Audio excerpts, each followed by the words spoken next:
Assalamu alaikum кыргыз элим, сиздер менен Ачык Айкын каналы. Ар дайым жаңы жаңылыктарды угуу үчүн биздин каналыбызга катталып, коңгуроочону басып кетиңиздер. Саламатсыздарбы, урматтуу мекемдештер.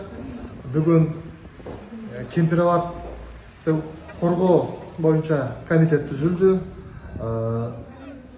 Чоң саясатчылар бүгүнкү күнү биригишип, бири-бири менен башка убактарда келише албаган мындай бир моменттер болсо дагы бүгүнкү күнү бардыгы бир столго отуруп коргоо комитетин түздү. Бул деген бүгүнкү күндөгү аябай жакшы жаңылык деп мен эсептейм. Кудай буйруса, өзгөндүн Кемпироватын кечеки күнү чыгып аткан балдардын, кыздардын, биздин жарандардын жол жүрүштөрүн эми мындан ары аябай жакшы колдоолор болот. Бардыгыңыздарды чакырып кетем, кыргызстандыктардын. Кемпироватка бекиткен турайлы. Кемпироватты бербешибиз керек. Бул Кемпироват биздин стратегиялык объектибиз. Кемпироваты жок. Кыргызстандын Өзбекстан менен жана буга чейин да айтып кеткенмин, эч кандай рычагы болбой сүйлөшө турган кийинки убактарда. Урматтуу менин мекендештерим, жакшылап ойлонойлу, жакшылап бардыгыбыз биригейли, бир муштум болойлу. Депутаттар менен, айылдык кеңештин депутаттары менен, бардык тууган уруктарыңар менен, негизинен бардык тааныш билиштериңер менен сүйлөшүп, мүмкүн болушунча аларды ишендирип, мүмкүн ынандырып, ушул Кемпироватты сактап калганга аракетиңерди жасаңыздар. Алейкум кыргыз эли. Биздин жаштардын талабы только Кемпироват жери калсын. Ошо эле башка талап жок. Бир эле жер калсын болду, башка сөз жок. Туурабы жигиттер? Эртеңки мынау жогорку кеңештеги депутаттарга кайрылуубуз. Ушул ратификацияга киргенге чейин силердин баарыңарда мүмкүнчүлүк бар. Кече жакында Дастан Бекешев өзү келип Кемпироватты жеринен көрүп, таанышып кетти. Сиздер дагы келиңиздер, келип көлдү көргүлө, жерди көргүлө. Анан кийин баа бериңиздер. Бул жерди өткөзүп бериш керекпи, же бизде калыш керекпи? Жеринен көрүп, таанышкыла дагы ошого карап чечим чыгаргыла. Ушул жогорку кеңештеги депутаттардан биз ошону суранабыз. Мен кайрылуум мына өзгөн элине айрыкча. Мына өзгөн эл ишенбесеңиздер келип карагыла бул жакта. Эч кандай граница жок. Өзбекстандын границасы ошо плотинанын алдында турат. Бул жерден примерно 10 километр, 15 километр алыстыкта. Эртең ратификация болуп өтүп келсе, бул жерден зым тартылат. Мына өзгөндүк эл эми каякта ойлонуп атасыңар, эмнеде ойлонуп атасыңар? Өзүңөр келип местасынан көргүлө. Мекенди сүйгөн, мекенчил жигиттер болсо, келип көрүп кетсеңер болот да. Бул жерден тосулат, азыр биз турган жерден тосулат. Өзбекстан болуп калат ошол жерден нарагыча. Көзүңөрдү ачкыла.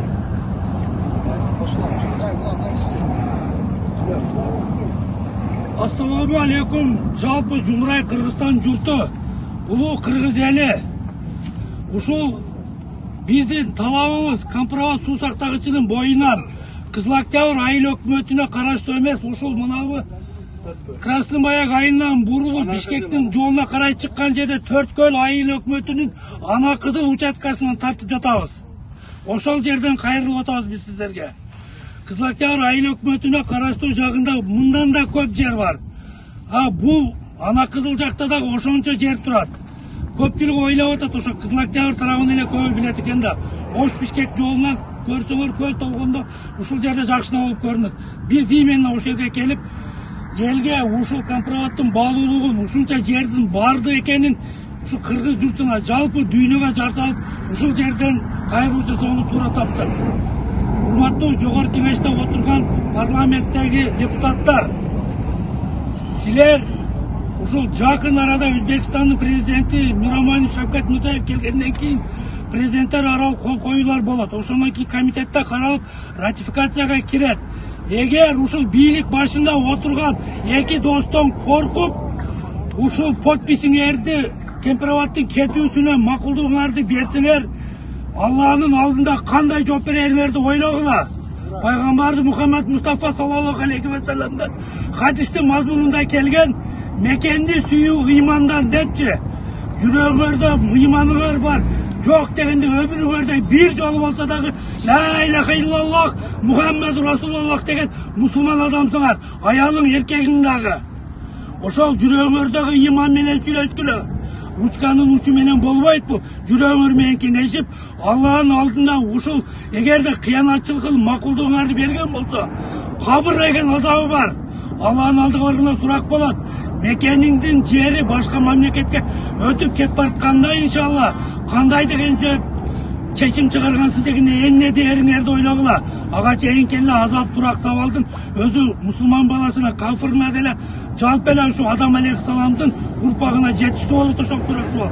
Ошолорго ушул нерсени өзүңөргө кошумча кылып кабырда жатышыңарды ойлогула туугандар. Анан дагы бир басап басып айтып кетчү нерсе ушул мына Компровод суу сактагычына куюп жаткан 3 дарыя. Алайдан келген Курсап дарыясы, биягына Каракулчадан келген Тар, Жазы дарыялары. Bir Кудай билет, булар тоолордон канчалаган жерлерден келет. Балким ошол тоолордун арасынан, таш-таштын арасынан келип, ушул жерге уюп жаткан алтын келип, агып атышы мүмкүн. Алтын келип ошол Компроводдун астындагы лайкада жатышы мүмкүн. Bir акыйкатын Алла билет.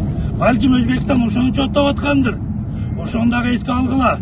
Кудайдын алдында жооп бериңерди ойлогула. Компровод kalsın! Компровод verilmeyt! Компровод verilmeyt! Yer vergiçe can veririz!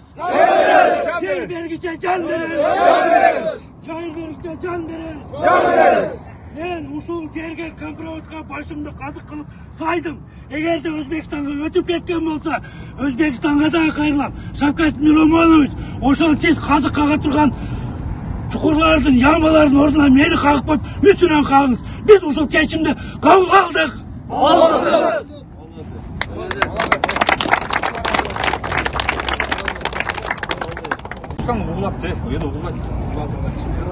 Салам алейкум кыргыз эли. Ушул жерде жалпы ушул жыйылып турган биздин жердештер. Силерге биринчиден чоң рахмат айтам. Себеби силер эл жериңерди коргоп атасыңар. Анан ушул жалпы Кыргызстан тарапы кайрылып кетет. Биз эч кандай бир адамдын, жеке бир адамдын кызыкчылыгын ойлоп жүргөн жерибиз жок. Биз элибизди, жерибизди ушул Компровод Кыргызстанда калсын деп жүрөбүз. Буюрса Компровод бизде калат. Анан дагы бир кайрылайын дегеним, ушу Кыргызстанда жалпы кайдыгер эмес адамдардан суранат элем. Биздин акчабыз мындан арыда уланат Бишкекке карай. Биз силерди келгиле деп заставить этпейбиз. Өз жүрөгүңөрдү чындап жалыныңар болсо, өзүңөр келип биздин катарыбызга кошулсаңар болот. Компровод калсын! Компровод калсын! Компровод калсын!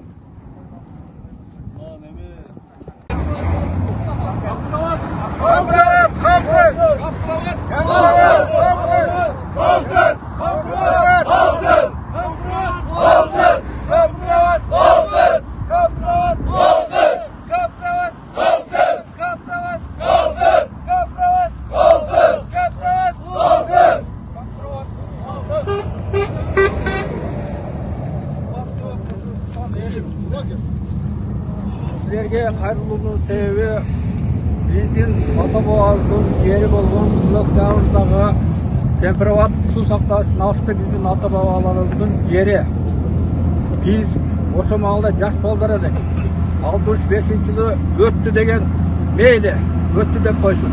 Бирок Советтер Союзу маалында бул жерде өттү эмес деген сөздөр болгон эмес.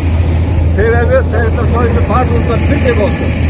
Ошондо өзүңөр ойлогула, Минскиде болгон, Алматыда болгон протоколдор түзүлгөн протоколдордо эч жерде айткан эмес.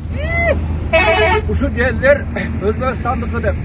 Ушул жерлерде Кыргызстандыкы ким кайсы маалда бөлүнсө, эстерден бөлүнүп чыккандан кийин союздар кайсы жерлердин чек-арасы өзүндө калса, ошол жердеги буюмдар, ошол жердеги эл, ошол жерде не болсо, техника болсо техника, үй болсо үй, ишкана болсо ишкана, бардыгы ошол жердин менчигинде калсын деп айткан.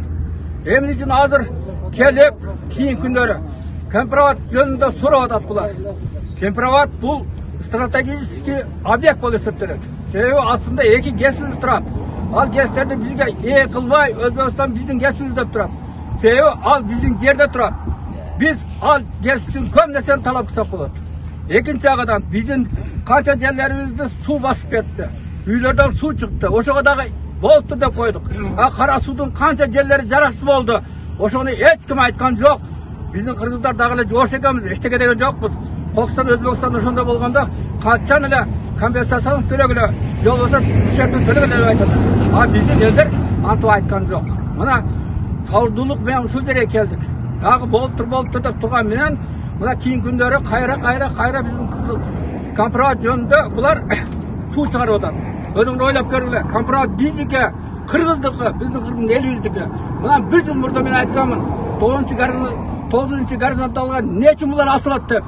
Себеби 9-чу горизонтал боюнча асылбаш керек эде. Себеби бул мынтип айткан, суу силерге, сууга сугарасыңар малыңарды, же болбосо судан пайдаланасыңар, ошол жерден пайдалансаңар деп айткан.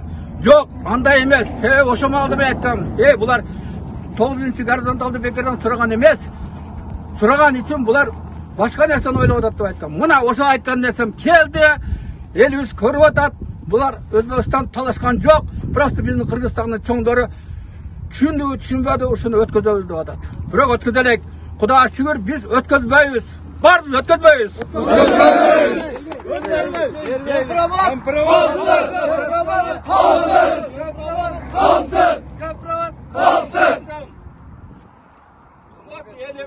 Силер баардыгыңар кайдыгер калбай бизге кошулушуңарды сураймын.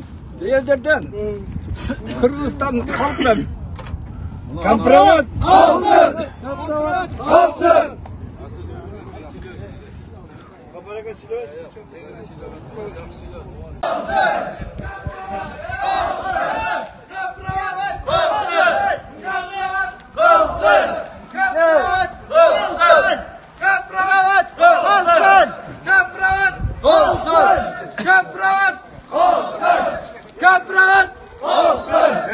Koşulsun değil, Muzarık koşulsun değil. Muzarık koşulsun! Muzarık koşulsun! Muzarık! Boygun! Boygun! Boygun! Boygun! Boygun! Boygun! Kalsın! Boygun! Boygun! Vay vay! Kalsın! Kalsın!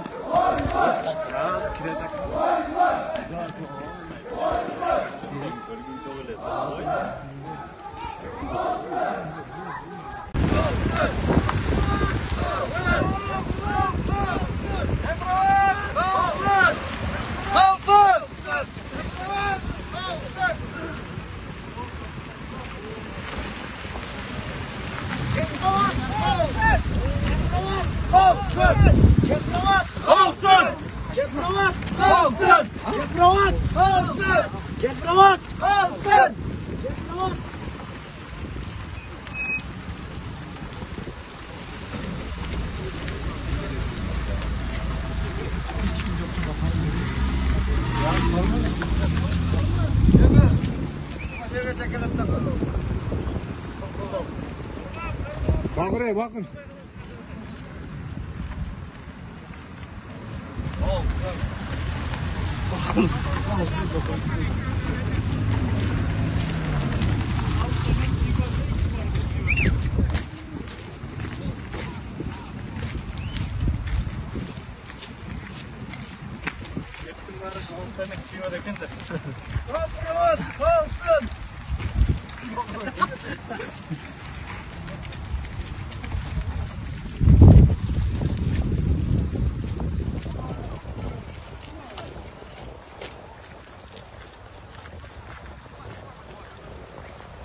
Каналга катталып, мага жакты деген белгини басып, ой пикири калтырууну унутпаңыз. Чымындай жанды чыркаткан чындык биз менен.